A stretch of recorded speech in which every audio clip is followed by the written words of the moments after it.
Ngomongin musik emo hari ini, tentu nggak bisa dipisahin dari band yang satu ini.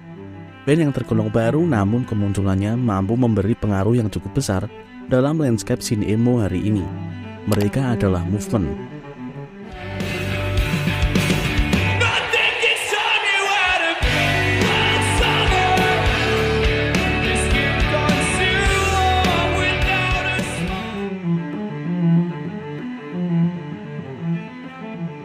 Movement terbentuk di tahun 2015, tahun di mana musik EDM sedang menjadi tren.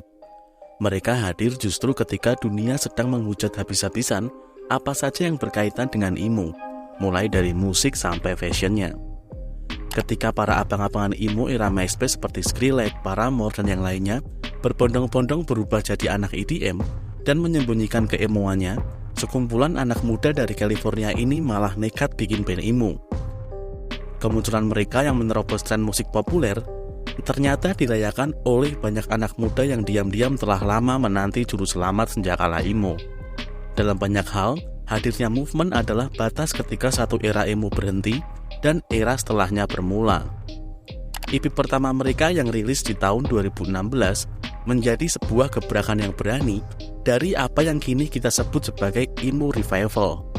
Bersamaan dengan keluarnya mini album ini, keempat anggota Movement yang saat itu masih diisi oleh Brad Chiodo sebagai gitaris sekaligus otak dari semua yang ada di album ini sepakat untuk menghadirkan wujud emo yang lebih segar dengan meleburkan antara emo, post-hardcore, alternatif, dan indie rock yang dipadu-padankan dengan fashion streetwear yang sangat oke.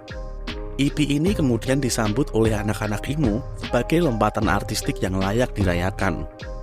1 tahun kemudian, di tahun 2017, Movement merilis album penuh pertama mereka yang diberi judul Feel Something. Di periode ini, Movement sudah tidak lagi bersama Brad Chiodo. Posisinya digantikan oleh Ira George.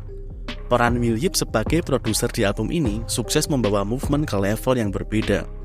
Lewat Feel Something, Movement berhasil menyelinap di tengah kebangkitan band-band popang gelombang baru, dengan pencapaian paripurna sebagai band yang istiqomah di jalur emo.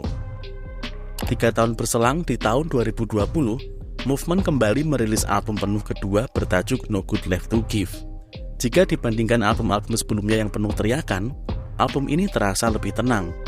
Meski begitu, mereka tak kehilangan daya kejutnya.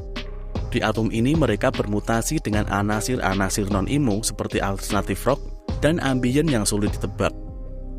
Nah, di tahun 2022 kemarin, mereka merilis single terbarunya berjudul Cherry Drill. Sayangnya di single ini mereka seakan keblinger dan bermanuver sangat jauh. Tapi nggak apa-apa juga sih. Tak apapun alasan mereka membuat lagu seperti ini, setidaknya 3 album pertama mereka telah menjadi artefak penting dari sebuah subkultur bernama emo. Movement mungkin tidak berhasil mengangkat kembali emo sebagai sebuah genre yang populer, seperti yang pernah dilakukan oleh para abang-abangan emo gelombang ketiga di dekade 2000-an. Namun itu tak serta-merta mengurangi nilai fenomenal band ini. Dilihat dari sisi manapun, Movement nyatanya telah berhasil merubah stereotip orang-orang terhadap emo. Mereka menunjukkan bahwa emo hari ini masih tetap relevan untuk muda-mudi di generasi sekarang.